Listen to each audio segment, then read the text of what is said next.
Hello and welcome back to my YouTube channel guys. Hope you all are doing absolutely well. So आज का mini blog होने वाला है हमारे गांव से रिलेटेड।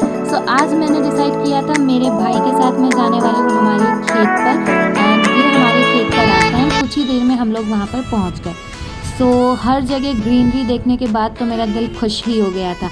ये पैटर्न देख के तो मुझे इनसे प्यार ही हो गया था। सोयाबीन की जो ये फसलें बो रखी है और जस्ट रिवर साइड पे है हमारी खेती।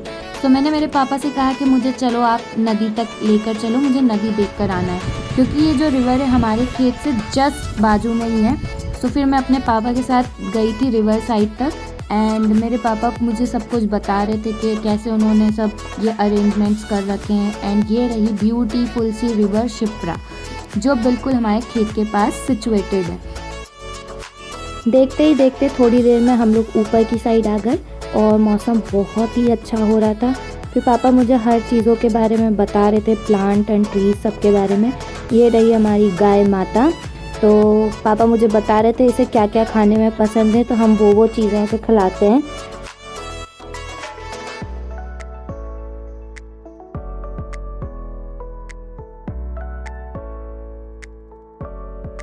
सो आप देख सकते हैं नज़ारा कितना प्यारा है। और मैं सब चीज़ें रिकॉर्ड कर रही थी, इतने में मेरी नज़र पड़ी मेरे भाई के ऊपर, जो बैठे बैठे वहाँ पर बोर हो रहा था और रील्स स्क्रॉल कर रहा था।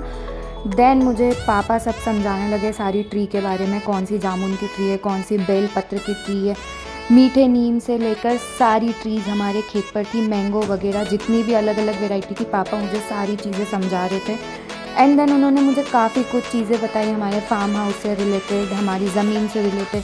तो मैं वो सब चीज़ें आराम से सुन रही थी। एंड देन थोड़ी देर बाद वापस मेरी नज़र पड़ी है, ये भाई साहब बोर होते जा रहे हैं। एंड उसके बाद टाइम था हमें हमारे घर के लिए निकलना था। सो मैंने वापस वीडियोस वगैरह रिकॉर्ड की, और ये पैटर्न मुझे इतना प्यारा लग रहा है। ये फसल को हो चुके हैं 15 या 20 दिन। हम बस अब पानी का वेट कर रहे हैं ताकि ये अच्छे से ग्रो कर सकें। एंड देन भैया मुझे कुछ चीज़ों के बारे में बता रहा था, कौन सी क्या ज़मीन है, किस साइड वाली हम लोगों की फील्ड है, क्योंकि मुझे तो ऐसे देखने में समझ नहीं आता है। तो भैया मुझे सारी चीज़ें बता रहा था। एंड ये डेंजरस सा रास्ता हमारे खेत से घर जाते हुए का, ये चीज़ें अभी भी डेवलप नहीं हुई हैं, फिर भी ये रास्ता थोड़ा सा क्रिटिकल है, but still we use to come here. So I hope आपको हमारे खेत का ये मिनी ब्लॉग अच्छा लगा होगा। So please let me know in the comment section आपको हमारे खेत के बारे में सबसे अच्छी चीज़ क्या लगी। एंड मिलते हैं आपसे नेक्स्ट ब्लॉग में, तब तक के लिए bye bye, tata, take care.